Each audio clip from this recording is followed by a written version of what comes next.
You're listening to the Fezcast, produced on behalf of the Saracens Supporters Association and featuring the independent thoughts, rants and rambles of Saracens fans and special guests. If you'd like your opinion to be heard on the show, you can find the Fezcast on Facebook or Fezcast_SSA on Instagram and whatever Twitter is known as these days. But for now, enjoy this week's show. You're listening to the Fezcast.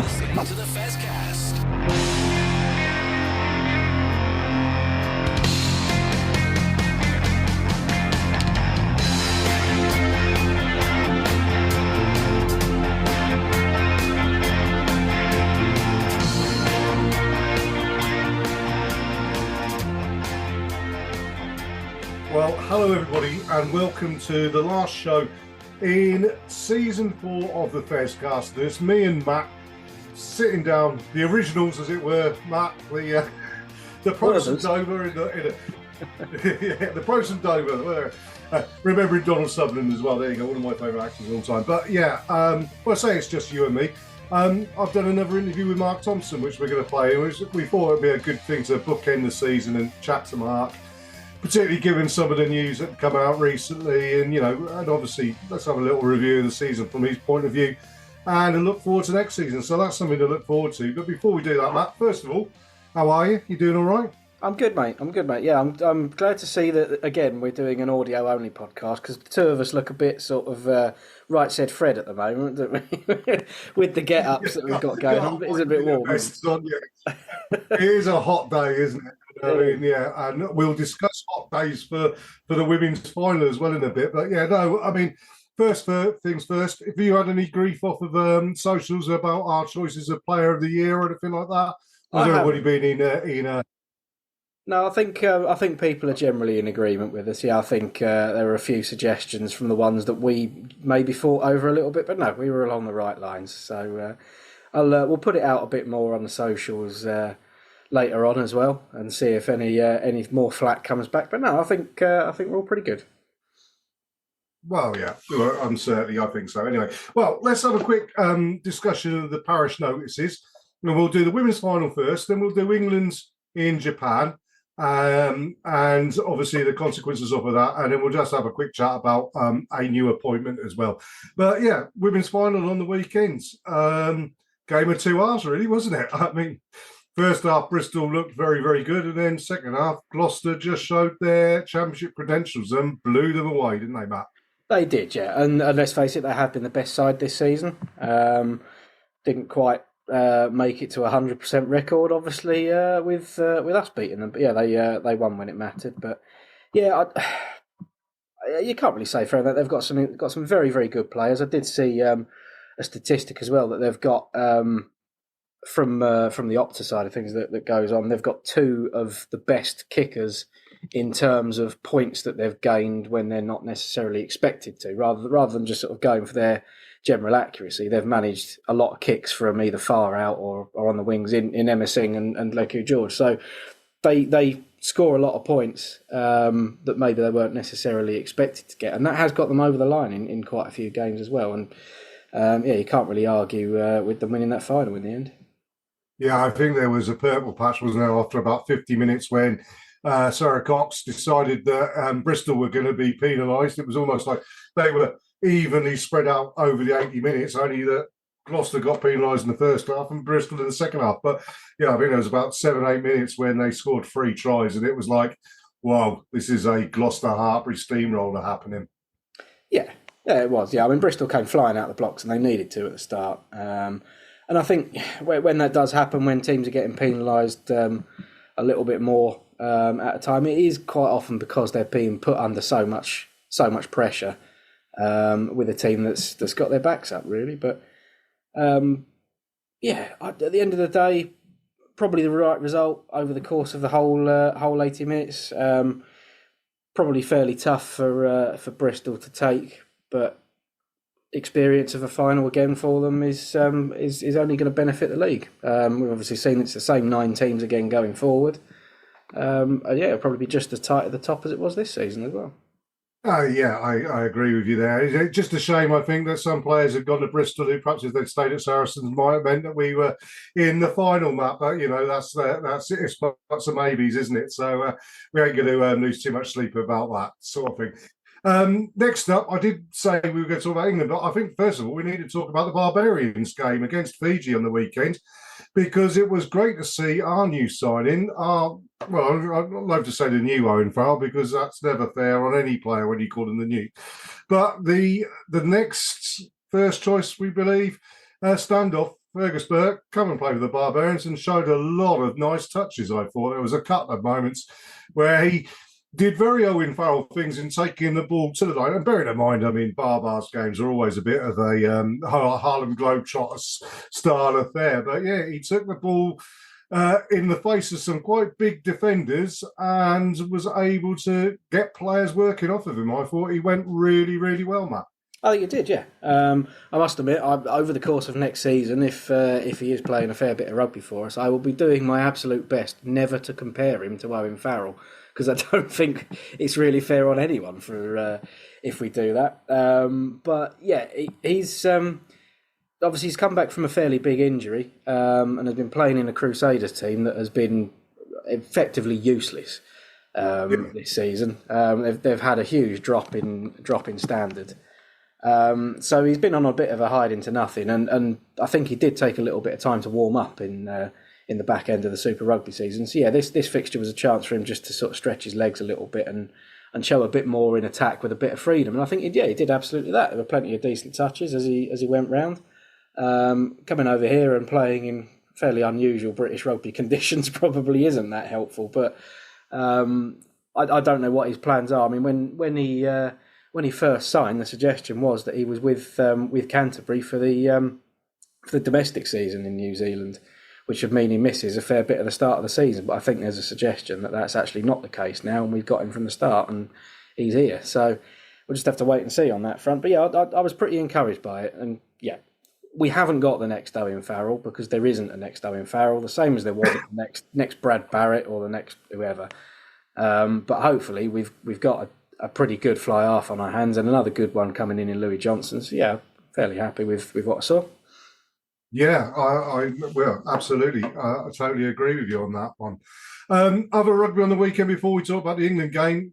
Good to see our friends from Glasgow Warriors getting a trophy, going down to Bulls, and we know how hard it is to go down there and play at altitude. But well done to Glasgow on their win in their competition. Absolutely, yeah. I shouldn't really say this, I suppose, but yeah, you don't want the South African sides winning that tournament or winning in Europe, personally. So yeah, I was very pleased to see Glasgow go down there and do what no one else has really managed to do, and win against the Bulls, which, yeah, absolutely fantastic. But the one thing that was terrible to see from that, really, was some of the comments from Jake White post-match, basically suggesting himself that what was the wording he used? That referee has been responsible for several away wins in the competition in Europe against South African sides.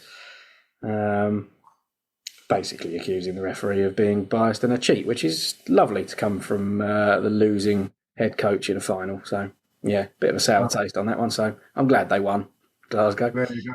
Spitting image were right in a lot of ways, weren't they, about never having met a nice South African, which is a shame because we know lots of nice South Africans. It's just the odd ones do tend to ruin it for everybody else, don't they? I don't know what it is about South African rugby coaches and how they're boorish. I'm not entirely certain that Eddie Jones hasn't got a bit of South African in him. He certainly worked for him, but Eddie is working for Japan. Well, you say he's working for Japan. He doesn't seem to be working for Japan very well because they were atrocious on Saturday against us. I thought it wasn't a polished England performance, but it was good enough to beat a very poor Japan side. And, I think Japan will find out fairly soon that Eddie Jones will take them as rapidly backwards as he did Australia. And in my view, England as well, Matt.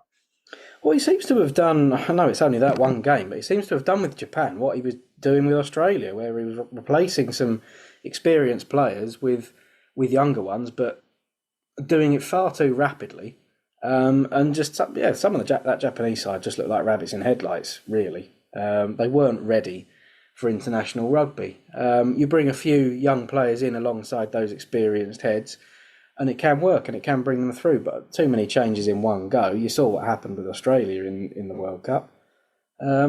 And yeah, it's worrying that might happen with Japan, which you really don't want to see, to be honest, because as a big up-and-coming rugby nation and what they did in their own World Cup and in the World Cup held here as well, it's a huge thing for rugby for Japan to be able to beat big sides. But yeah, they showed absolutely nothing in that game, which is a real shame.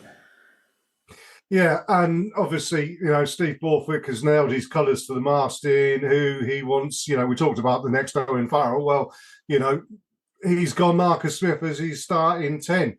And, fair dues, I hope Marcus goes well. And he did go well against Japan. We just have to say that it was against the poor Japan side that I think, you and me could possibly play 10 and we'd have done all right.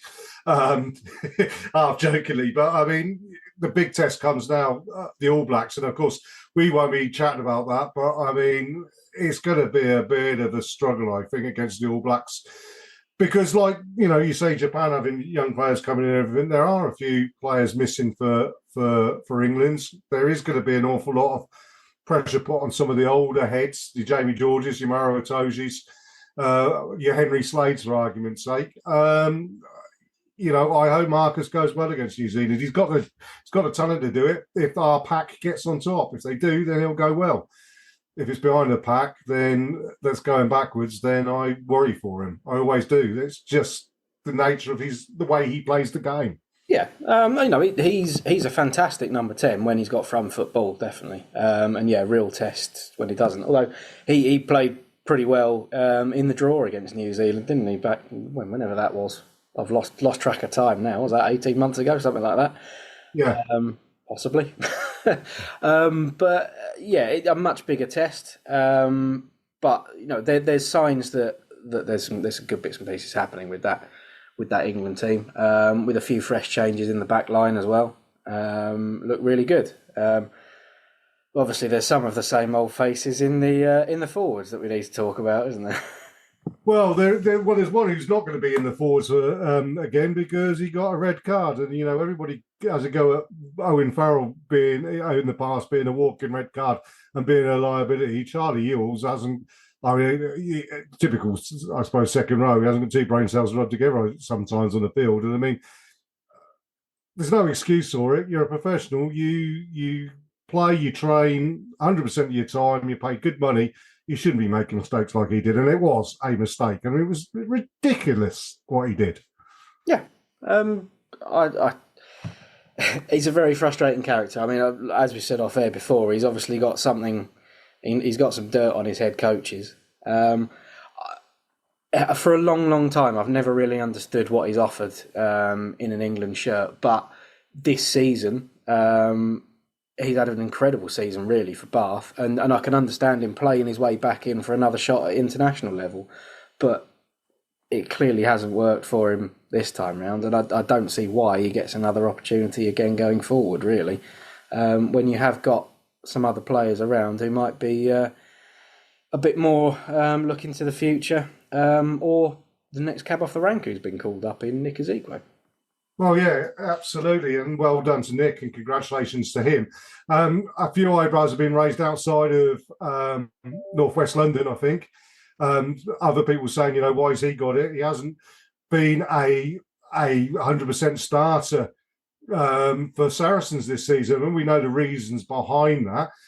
You'd possibly even say that maybe even Hugh Tizard at Saracens might have been slightly ahead of him in relation to that England call-up. I think the beauty of Nick is that he covers not only second row but also blindside, and I think we talked about it when we talked about Courtney Lawes retiring. That there's a big gap there. There's a big shirt to be filled, and Nick's got that opportunity, and he's going to get the opportunity against New Zealand.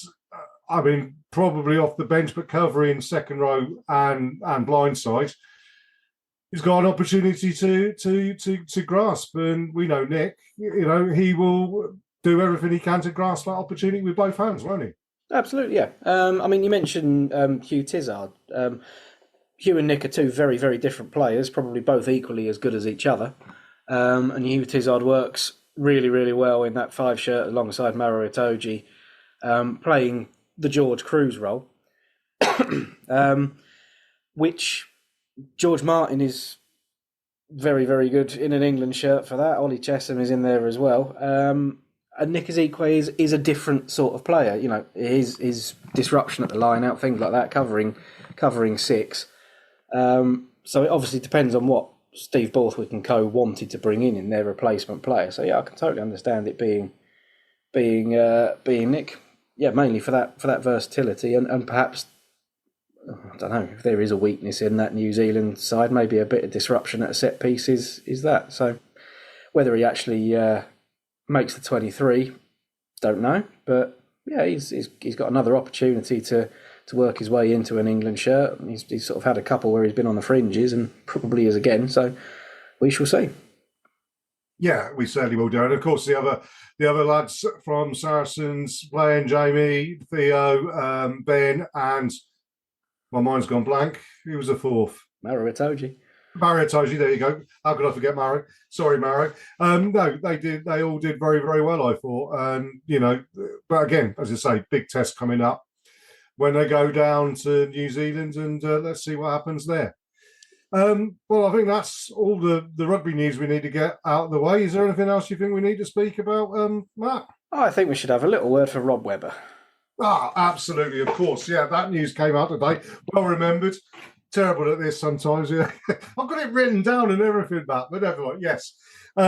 Great news. You know, we heard that Juan Figalo was leaving the club, and his role became available.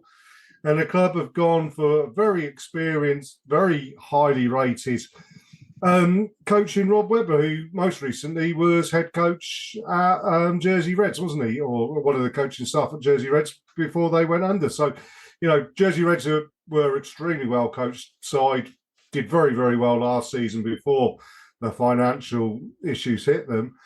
Rob's, you know, gone to America, got some, you know, lines on his CV, got some experience in various different things, and he's coming to us, and I think will be an extremely good acquisition and member of the team. Well, yeah, and I mean, to be fair, he was at Jersey from sort of 2020 onwards until they went under, and in that time we've actually taken a fair few front row players from Jersey. So obviously backing what he's done there. Yeah, scrum has been a bit of an issue for us over the last season. So yeah, it's probably a very, very good appointment. Certainly as a player, someone that I really liked as a player. You know, not the most flamboyant of players, but yeah, a very solid, dependable front row. So yeah, I'm looking forward to seeing him, seeing what he can bring to the team for next season. It's not often that we bring in new coaches from outside the club that haven't sort of got a prior relationship with the club as well. So yeah, it'd be interesting to see what he brings, whether it's something different. Yeah, I think that's an interesting point you make there, Matt, as well, because yeah, you're right. We do always seem to promote from within and, you know, find coaches. I think, you know, every single coach has either played or played for the club and come through that process. So it is interesting, and perhaps that's a slight reevaluation of what we're doing as a coaching team. And, you know, perhaps Mark McCall has looked at it for, maybe we're getting a little bit stale, a little bit set in our ideas here. Maybe we need something coming from outside, and I think it's all good that they've done that. Yeah, absolutely, a bit of fresh perspective. I mean, you can even say someone like Mo Botha, who did come in from Ampthill, but he's obviously a former Saracens player. He may have brought some fresh ideas into the women's team, but yeah, Rob Webber, obviously not a complete unknown, but new to that Saracen setup. And one thing that Mark McCall's already come out and said is that his people skills are, you know, what almost set him apart from some other coaches. Not only his coaching skills, and that is what Saracens champion quite a lot. So I've got no doubt that he fits into the existing ethos that we have with our coaches. But yeah, he must be able to come in with some fresh perspective as well. So yeah, definitely worth looking at. Yeah, it makes me wonder whether perhaps in the past Rob was someone who was on the radar as a player, maybe, you know, perhaps I's didn't get dotted and T's didn't get crossed or whatever, but certainly he's perhaps somebody that Mark McCall has admired for quite some time. And hence, when he becomes available, that's why he comes in. But yeah, great to see, and welcome to Rob, and obviously everybody else who signed, and anybody else who signs over the summer if we do get any more movement there, which I didn't ask Mark Thompson about, but we are going to play in now the interview with Mark. And we spoke to him a couple of months ago when he just sort of got his feet under the table. Since then, things have moved on, and we were able to discuss some hard decisions that he's made recently, in particular about Mavericks and how they've moved on. And also, we touched the subjects that shall never, ever be named, but has to be named because it's the elephant that sits in the corner of the room. But we talked about the audit from last season and a lot of other things. So perhaps we'll play that in now, Matt, after a little break and see what Mark's got to say for himself. You're listening to the Fezcast. Hi, Alex Osterbury here, Director of Rugby for Saracens Women. You're listening to the Saracens Fezcast. This is the Fezcast. Well, hello everybody to the Fezcast and welcome back. Our head honcho at the club, as it were, Mark Thompson is joining us again. You came on, about 6-8 weeks ago, wasn't it, Mark? And, you just sort of like done 3 months in the job. We're now at the end of the season. First thing to say, good morning to you. We're recording this Saturday morning. How are you? And perhaps we'll have a chat about where we sit with the club and your position now. Yeah, happy to be back. Look forward to it. Good result this morning for England. Good, strong performances from the four guys that were playing there. And we're all looking forward to a bit of an off season. But as you know, world never stops, really. Well, absolutely it doesn't. But I mean, before everything continues on, perhaps now's the time. This is our last show of season 4. So, and perhaps we can start this off by talking about the season. And I mean, it's like when we spoke to you before, you kind of like just got your feet under the table. You'd been with the club 3 months. Everything was sort of like up in the air a little bit. You've now had time to reflect. Perhaps we could talk about season. Tell me your thoughts on the season so far. What were your highlights and what, and lowlights as well, perhaps? Was there moments which weren't great? Yeah, well, the lowlights is definitely the moments where you get knocked out of competitions. So we're a club that expects to be in the finals, and we didn't in the 2 major competitions we play on the men's and the women's side in terms of the domestic league. So we lost 2 very tight semi-finals. So that was definitely the lowlights. The highlights, look, we've just got an amazing group of people. I remember that weekend where we played Bath in the men's game on the Friday night and won a match that really, really did feel like a test match in terms of the intensity, and then got the train back to London on the Saturday and then went back to Bristol again on the Sunday to the Allianz Cup and to see our women's team won there. So, highlights would definitely be that weekend. I thought that was brilliant, and it showcased the differences and diversity of our club. Some other things actually stand out, and it's actually related to one of the lowlights. I remember, we were at the semi-finals for the women, and suddenly you lose the game, and none of our athletes mentally are prepared for that because you're athletes and you expect to win. And actually just being in the changing room afterwards and watching Alex, our coach, address the disappointment in the room because there was a lot of athletes really hurting, but then kind of flipping it around, being like, look, we've now got a lot of staff and players who are going to be leaving us, so we really owe it to them for the next 15 minutes, especially including someone like Sonic, who was, her last dressing room as a Saracens player, in actually celebrating the effort and the work that everyone in that room, whether they were leaving or not, had contributed to that group, and creating a really great 10 minutes where we celebrated the impact that a lot of people had had on the team going back years. So, when you think of that was a low light in the moment, but then actually it was the greatest showcase for the people that we've developed, and just really, really proud to be in the dressing room to experience something like that. So a highlight almost came out of the low light, if you know what I mean.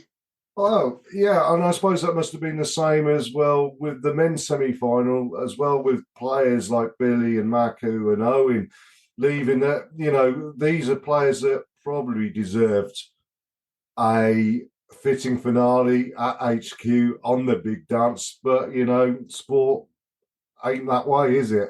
So how was it for them as well? It must have been a huge disappointment. We saw Owen after the game being interviewed by everybody. Lots of love for the guy. That is fully deserving that perhaps he hasn't had throughout his career. I mean, was that the same sort of thing there as well? Yeah, I've spoken to a number of the players since individually. I actually wasn't in the changing room directly after that semi-final, so didn't see it, although you could see just by the amount of them really struggling to get off the pitch in terms of just the weight and the enormity of that moment and how much it meant to them as a group. So look, that is such a tight group that have been together for such a long time. So coming to the end for some of those players, it's just such a big moment in their life, right? I was fortunate enough to spend a bit of time with Owen this week, and him talking about the impact this club had on his life and his family's life over multiple decades, and to be part of that is a privilege, really, and the impact, the impact that it continues to have on people. So it's a great group. We'll move forward, but we've unfortunately had to say bye to a number of club legends that in some instances won't be replaced. Yeah, I suppose that's the thing, and we'll talk about that later on in this podcast. Well, we'll talk about highlights. I mean, for you coming into the club, what were you most enthused about being part of, and did it meet your expectations?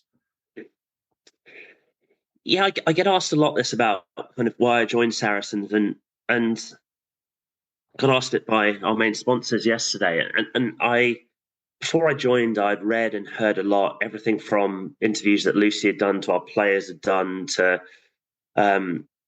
about the family environment, and joining a club that both on the business side and the sporting side was very aligned. We've got some amazing characters all across our business, across the community initiatives we have, and actually being part of that and actually trying to drive them all through together was kind of the main attraction to the role. And it's really exceeded my expectations. I love it. I love being here. I'm 4 months in. I feel I've only scratched the surface and everything and the ideas, but on a daily basis, I think yesterday, I got an email from one of our staff members talking about how we think we can revisit the way women's rugby games are broadcast, and just that type of energy that I'm seeing from within the business on a daily basis now is just so exciting to be part of, and gives me great optimism about everything we can do on and off the pitch in the next 3-5 years.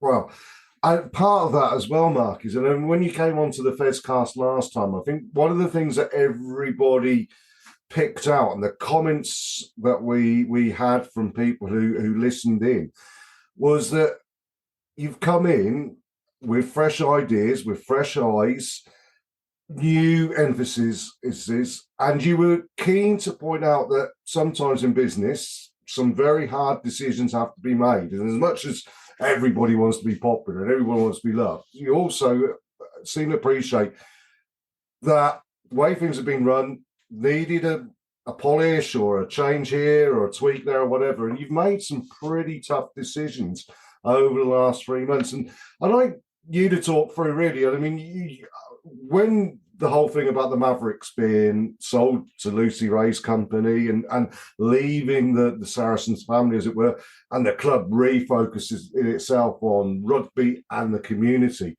I think, one, everybody was completely understanding of the decision, but two, we're very impressed in the way that you came out and communicated it. But I'd like to give you the opportunity to really talk about why that refocusing was important and integral to going forward. Yeah, it was really interesting. So going to tell the Mavericks that we weren't going to be proceeding with them in the 2025 season was probably one of the toughest, worst moments of my career. I mean, I look back and I can't get into all the details, but how they responded will stay with me for quite a long time. I loved going to watch the netball matches. I probably went to about 10 this year. I can't go all the time, but tried to go to as many as I could. Netball's a fast, action-packed sport. It's good on TV. It's good in the stadium. The reality is, though, it did cost us quite a lot of money, and there was no real pathway to reducing that. We were constrained by capacity, even where we would take matches to Wembley, which we did this year, to actually cover the operating costs and to do that consistently is very, very difficult. So when you have any part of your business that is losing money and there's no real pathway to reducing that, you then kind of have to look at what are the broader strategic benefits of doing that. We had a great audience for netball, but it didn't really overlap with many other areas of our business. So you have to make tough decisions because we've got an amazing staff that are running around working on a whole bunch of different things. But in reality, that sometimes can lead to spinning plates a bit. And what I wanted us to focus on was doing less things better, which I believe over the last 3 months we've made, good decisions on that. But look, I think netball has a bright future. I think Lucy and her consortium will run a great organisation. We're proud of the role we've played in that for the last 5 years or so. And Netball Super League will thrive. Lucy's consortium will do a great job continuing the team's legacy and exploring new ways to engage audiences. And we'll be supporting them from afar, but obviously it won't be part of the Saracens group anymore. But I can't speak highly enough of the players, the staff involved in that, and how they've handled a very, very tricky situation very sensitively. When I told the netball team that we weren't going to be taking them forward, I did actually at the time know that the Mavericks were going to be included in there. So not giving them that piece of news was really difficult at the moment in time, but delighted that Mavericks have been continued in the new NSL. They've gone down to 8 teams. They'll be a really competitive on-court dynamic next year. They'll be playing more games in arenas. So netball has a bright future, and good luck to everyone involved. Well, yeah, and we echo that from the Fezcast. I mean, I suppose the only silver lining to that cloud is that it does give me and Matt no more opportunities to show our ignorance of the sport when we interview the guys there, but we do wish them all the very best. Now, the tough decisions weren't only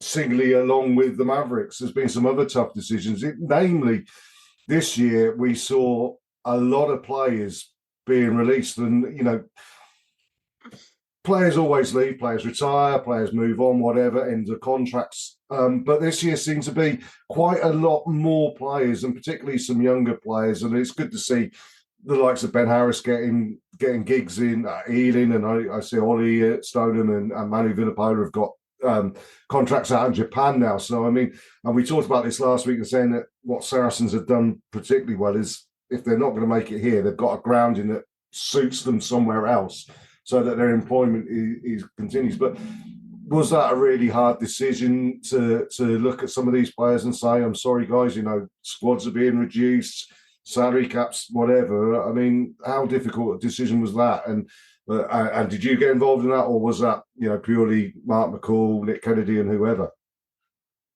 Yeah, look, ultimately all those decisions are made by Mark, Phil, Nick, and I think the important point to mention is that this has been planned for a long time, right? Aside from Owen's situation that we hadn't really planned for, every other change that's been made in and out has been planned long before I joined, right? So, I kind of skipped the question. I don't know in terms of highlights of the year. Probably one of the highlights of my year actually was the Sunday after the Sale game. We held an event for the players and the families at the stadium, actually, where members of the squad had the opportunities to speak about each of the departing players.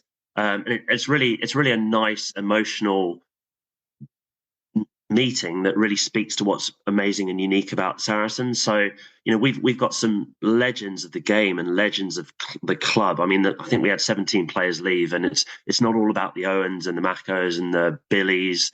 We have people like Alex Lewington, Sean Maitland, who have contributed so much to the success of this club over the last eight plus years.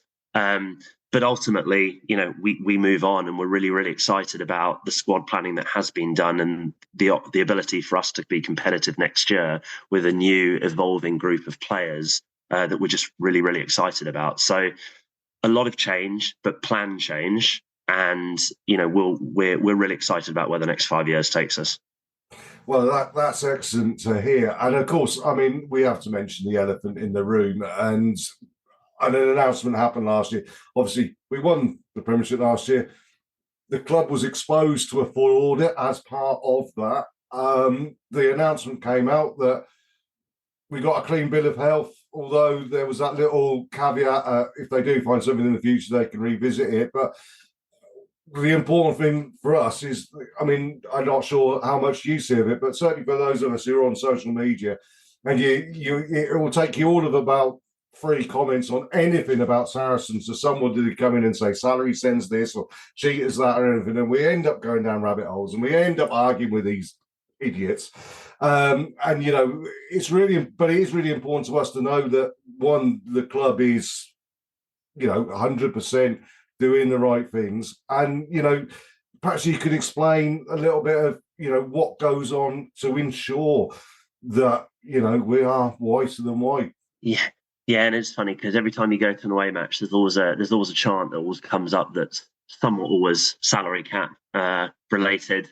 Look, I can't speak for what happened in the past, but the organisation I've walked into is whiter than white, to the degree that our FD Kerry, who is absolutely all over everything with us, has been appointed to the PRL audit board. So not only are we doing our job, but actually the way we're doing our job has been recognised, that the people who are setting the rules want more of our time and more of our expertise in creating and overseeing that. So I think that speaks to the culture that there is within the organisation of being a gold standard right now on this. So look, we have really, really strong internal governance around that.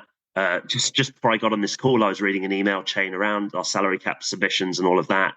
Phil, Nick, some external advisors we have, Kerry, FD, who leads that process internally in close consultation with PRL. So, I really feel comfortable about how we approach this, the diligence we have around it, and making sure all the boxes are ticked, and we go to great lengths to making sure that we find new boxes to tick around this. So very, very happy with our internal culture around this. It's very strong. Oh, well, that's fabulous to know, and we can use that when we do argue with the idiots. Not that it make any difference whatsoever, because they won't believe it. And of course, they'll move on to something else as well. I mean, I suppose that's the thing about being successful, isn't it?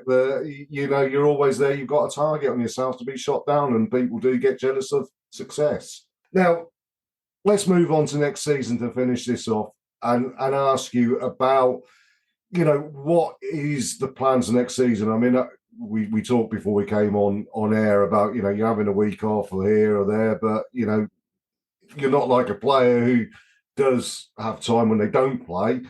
You're running a big business. I mean, you don't turn off, do you, I suppose? No, I mean, there are different ebbs and flows to the season. And at certain times, when you have your players away, they'll be back on the 15th, all of them that, aren't currently playing overseas. You get more time to focus on other things. But look, we're trying to hit seasonal membership targets. We're trying to sell out StoneX Hospitality. We're working with existing sponsors on new plans. We're looking at, from an investment and infrastructure perspective, what we do at Old Albanians. What we're currently doing and putting plans in place to create a great environment for the players when they come back. We're continuing to work on what the medium longer term solution for our training facilities are, and some of the business opportunities that come from that. The women's team finished 2 weeks ago. A lot of them will be off for WXV now in various guises over the next few months, so we won't see them for a while. But like I said earlier on the call, we're thinking about how we can put a different lens on how we promote and are at the forefront of women's sport development. So all of these types of places, we're working with the team, the rugby side, the business side. We're working with external stakeholders, whether that's PRL, the RFU, PWR, to put in place. It's never quiet. We just don't have as many matches on Saturdays, so I get to spend more time speaking on podcasts with you on Saturdays now. We thank you for all that, Mark. And I'm going to ask you a little bit in a minute about what you think about the podcast and everything like that. But when do you sit down with everybody and set the targets for next season, or have you already done that? I know Mark McCall's a man who lives, breathes, eats, drinks, sleeps, watches rugby. You look at him and his single-minded determination. I'm sure as soon as that final whistle went against Northampton in the semi-final, he was already thinking next season.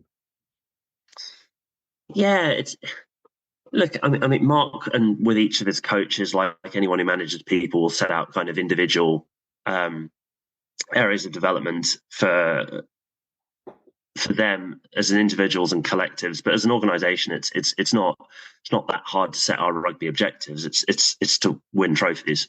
That will never change. We're not here to saying fifth is successful or trying to get into the semi-finals. It's to win. So we're no different. We have a strong emphasis. We've broken our records in terms of age group representation this year with the under-20s and the under-18s. We've got more representation in that squad than any other club and we've ever had as a club. So I think, when you think of targets, that progression of a group and a progression of a young group and the exposure that they'll get, whether it's in Premiership Rugby or the Premiership Cup, we have targets around that. But ultimately, our only target is to win games. And Mark and Phil and the coaching staff over the course of a decade have shown how successful they've been in that and the process that goes into this and the development of players and people within that leads to that. So that doesn't change. That's the same as last year, this year, and will be next year. It's to win. And the other side of the game, and when you talked about the refocusing in that publication, as it were, community again is important. I mean, what developments are Saracens looking at in relation to the community? Obviously, you've got the school, you've got the foundation, all these different things that have been really, really successful. What focus is there? Is there any developments that we can look forward to on that side of things? Yeah, there is. I will get off the plane next Monday morning after a red eye from America and go to the launch of Saracens Bell Lane, which will be the second school under the Multi-Academy Trust. The growth and impact that they are having both at Saracens High School and in this new school that we're kind of taking over leadership and governance for is truly phenomenal. We're on an incredible accelerated pathway with that. We'll have a primary school in 2026, which will be the third. So working with the council, and none of this I can take any credit for aside from being good partners with our Multi-Academy Trust, but the impact we are making on education in this borough is truly remarkable and really is differentiated as a sports rights holder in the world, really. The foundation continues to do great work. I've had the opportunities to visit and be part of a couple of those programs. Some of the older people that were I love to dance, like nursing home kind of activities. They came around to the captain's run and they were very quick to point out what they did or didn't like about the rugby team. So just the chance to engage with all of them has just been such a privilege. And we only go from strength to strength there in terms of the impact that we're making in Barnet and North London as a whole. And of course, I mean, I mentioned earlier on, I mean, how important to you, it's your chance to polish our egos a little bit. I mean, how important to the club are the fans and things like what we do with the Fezcast? I mean, super critical on a number of levels. One, I think it keeps everyone honest in terms of, we like the voices, we like the positive noises, the critical voices, in terms of making us hearing it and as a result striving to create the best club we can for the audiences. But from a practical perspective, we're going to increase the amount of content and output that we do next year across a number of areas, and we'll talk about that more at a future date. And I think that'll be incredibly exciting. But the reality is when we're trying to engage with our current and future audiences, there's only so much we can do in-house. So the work that you do in growing and telling people about Saracens and informing people about Saracens is so valuable for us as an organisation that is ultimately just trying to go the game like all of us. So the commitment and dedication that you guys and others in the SSA put into supporting this club and actually growing the footprint and voice of the club is as critical as anything that we do. So it's a privilege to listen to your podcast, and it's a privilege to be on it, and could not thank you guys any more than for all the work that you do. Well, thank you, Mark, for that, and thank you on behalf of us and the fans for giving your time and being so open. I think it's the one thing that we as fans admire and appreciate more than anything else, is the fact that the club is open and gives us opportunity to speak to people, and not only players but also people like yourself or whatever, and whatever we can do next season to continue that in our 5th season of doing this, which we never thought we would get the 5 season. When we started doing this in season 1, we thought it was just me and Matt sort of doing it, and it was very ad hoc sort of thing. We thought, oh, is it going to be a success or not? Hopefully we've been a success, but it's thanks to the club being so open and being prepared to come on. And, we try not to be too critical. Sometimes we get criticised for being not critical enough. We don't want to be like Arsenal fans TV, which is like, woe is me anytime, the free kick goes against them and that's the end of the world sort of thing. But, hopefully we can do, and we'll continue to do that this year. So, Mark, I'll say, thank you for joining us today. Thank you for all your support. And obviously, thank you. If you could pass on our thanks to the club as well for everything they've done over the last year. And we wish you a great summer off, though it's not a great summer off, obviously, but not necessarily having to come to Stonex every Saturday, as it were. But we'll look forward to seeing you whenever the first game of the season is back at Stonex. And as you said last time, I'm sure you're happy to press the palms and say hi to anybody who comes up and speaks to you at the games. Brilliant. It's been a pleasure, and look forward to seeing you again in person next season. Oh, absolutely. Well, thank you again, Mark. And I'll hand back to myself and Matt to finish up the last Fezcast of the season. Hi, this is Petrus Duplessis, and you are listening to the Fezcast. This is the Fezcast. Well, welcome back to the last part of the last show of season 4 on the Fezcast, and it's me and Matt in the hot seat, as it were, and very hot seat, as you can tell. Well, you can't tell because you can't see, but we're sat here in our singlets in our little sweatbox studios, each of our homes, and talking with lots of lectures going on, and God knows what else. But yeah, fabulous to talk to Mark, and I spoke to him on Saturday morning just after England had finished playing, and it was a lot cooler then, actually. But yeah. Again, another really good chat with Mark. I really enjoyed it. And again, it's great that he values what we do. He talks about that, saying, how valuable it is, not only us in the Fezcast, but the SSA who support us as well, and everybody associated with the club. And we really do get that feeling that he is going to listen to people. But also, as we spoke when we talked about the Mavericks, the decision over the Mavericks and everything like that, he's also prepared to take those hard decisions and has to take those hard decisions. And I believe that from what he was saying to us, the focus is very much on keeping Saracens as the premier rugby club in the country. Well, it seems fair enough. Yeah, I mean, it's really sad to see the Mavericks go. We've enjoyed having them involved. It's certainly been a different thing for us to try and cover it, and we'll openly admit we've probably not done it very well.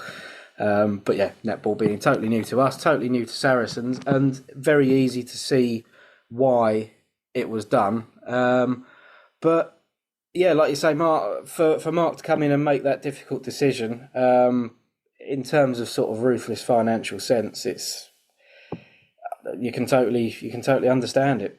But at the same time, like you say, Mark Thompson, he's clearly a people person. He's clearly going to listen to what's going on around him. And I think he's a very personable guy as well. That he could take a lot of flack for making a decision like that. But when he explains it as he did, it's kind of hard to argue as well. So, I think anyone who had sort of concerns with Lucy Ray going and someone else coming in, Lucy did set the standard very high for being personable and approachable, and I think Mark has carried that on in his own style. So yeah, can't argue. Yeah, again, I know I thoroughly enjoy chatting to Mark whenever we get the opportunity, whether that be on the Fezcast or just in person at the ground or whatever. And he was also very supportive to me the last time we spoke, because I was just about to change my job and everything. And great to get support from someone like him, and great advice as well. So thank you to Mark for that as well. And I think, the club's in very good hands. Now, talking about being in very good hands, we hope that you, the listener, have found the Fezcast in good hands this season. As I say, it is the last show of the current season. So we do need to say thank you to quite a few people, I think, really. Primarily people that we've interviewed, and former players such as Joel Tompkins, Chris Chesney, Marcelo Bosch, and all those players from the club. Nick Mullins was another one. I never mentioned him last week, but what a great interview we did with Nick, and also Nick helped support my MND charity work as well, which was fantastic. I've really enjoyed this season, Matt. It's been fantastic, hasn't it? Yeah. I'd like to think we're going. I'm not going to say going from strength to strength, because we want to keep our level of total amateurism. We don't want to be too good at this, otherwise we might have to spend a bit more time and make it a bit better.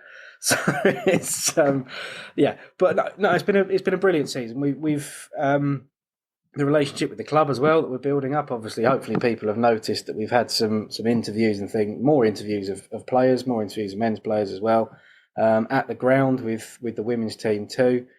And it's all through support from the club and a bit of support from the SSA as well. So, I echo what you're saying, Jez, and thank everyone who's taken their time to be interviewed or at least vaguely spoken to by one of us or Duncan or whoever else is involved. And to the media guys at Saracens who continue to give us a little bit of access to players, and can only hope that carries on and keeps getting better as well. Well, yeah, we certainly do. And I mean, Ollie will tell you that I plague him regularly for interviews here, there and everywhere. We understand that perhaps we're a little bit down the pecking order. We're not sort of Stephen Jones or Stuart Barnes or Martin Bayfield turning up, obviously. But, I hope that they appreciate that our love for the club comes through for what we do. And not just yours and mine, Matt, but also the other guys who've been involved in the Fezcast this season: Barry, Duncan, John, Sam, Joe. Without their help, I think we would have struggled a great deal, wouldn't we, Matt? We do. I mean, we're doing this every week. We started off doing it every 2 weeks, and we made the decision to move to every week, and decided we could only do it if people actually had a different voice to listen to other than you and me. So, very glad. Ice cream van. Very glad. I'm off. See you later. Glad that they got involved in it, and hopefully a bit of variety among the voices has helped. And I suspect that you'll certainly hear a bit more out of a few of them going forward next season as well. Unfortunately, though, not Joe, as Joe's going to step away from the Fezcast. I say unfortunately, it's unfortunate for us, but fortunate for her. She's got a new job that's going to take her away, and we say congratulations to Joe on that new role. And thank you hugely to her for everything she does. I mean, she is one of the most enthusiastic and fabulous advocate of rugby, but in particular women's rugby and Saracens women. And I mean, I think it's shown by the respect and the access that she gets to the women's players, that they all know her, they all think of her as a friend, and she's been fantastic in that side of things for us, Matt. She has, yeah. I mean, that might be the one thing that we struggle with next season is approaching players directly is Joe's way, and obviously because it's Joe, they all say yes and jump onto the show. When it's me doing it, it's not gonna be the same, is it? So, and yeah, Joe's been instrumental as well in that relationship that we've built up. I'm sure Harry on the Saracens women's media team won't mind us saying that the reason that we've got to where we are is more than anything down to her, because Joe is such a lovely person and very easy to get on with, and also very hard to say no to as well, because if you took a punch off of her, we actually won't feel it. You'll be on the floor. So, not that you ever would, but the possibility is always there, isn't it? And yeah, you mentioned Harry, and we've got to mention Ollie as well. Absolutely superb from them guys this year. So much going on, and of course, we need to say thank you to everybody from the SSA who support us, who signed the checks, as it were, for when we go 17 hours over our allotted time on Buzzsprout. Dave Loxham always puts up on SSA a really good advertising for the show each time, and the people at Sarries Fans Forum, Kevin Mack always comments and makes comments there as well. Debbie Knight at Talking Rugby as well always support us and allow us to post what we're putting out there, so thanks to them guys. But most importantly as well, thanks to the listeners who, we've got a regular band of listeners now, haven't we, Matt? I mean, what are we getting, 250 to 280 every week? Yeah, download stats are a little bit spurious sometimes, but yeah, there's definitely a growing base of listeners, and I can see that there's plenty. I think there's about 100 that have listened to every single show this season by the look of it. So that's commitment, and you're all mad. So cheers. Yeah, absolutely. I mean, who would have thought it, listening to us? And of course, any of you out there who do want to get involved, the more voices, the merrier. Particularly given that most of us are white, middle-aged, middle-class. Speak for yourself. It'd be nice to get some other viewpoints, some other demographics or whatever. Please do get in touch with us via the social media channels, via the emails, and it all comes out there. And when Matt does his preamble at the start of the show, which is a pre-record, he doesn't do it every week the same thing, because that would be freaky. But yeah, it's all there. How to get in touch with us, Stephen. Please do get in touch with us. Let us know what you thought of this season 4. Let us know what you'd want to hear in season 5. And yeah, we'll be back next season. I mean, we'll wait for the fixtures to come out in July time, won't it? And then we'll have a plan, get together perhaps and decide when we're going to kick off again. But we'll put it all out there on the Facebook and Twitter or whatever that's called these days, and Instagram and everything. And let you know when season 5 will be kicking off and whether we have any new voices, new people, whatever, Matt, yeah? Yeah. I mean, I think we're one of the last podcasts that are still going. I think most people are checked out for the season, so excuse us if we have a decent summer break and come back for the first fixture. Yeah, I think that'll be about right, won't it? And plenty to look forward to next year. So yeah, we'll be back in the end of August, so whenever the fixtures start. But in the meantime, until then, have a great summer. Don't miss the rugby too much. There is bits of rugby going on all over the world and whatever. But yeah, I hope you've enjoyed season 4, and we'll be back next season for season 5. Bye. Tatty bye. TTFN.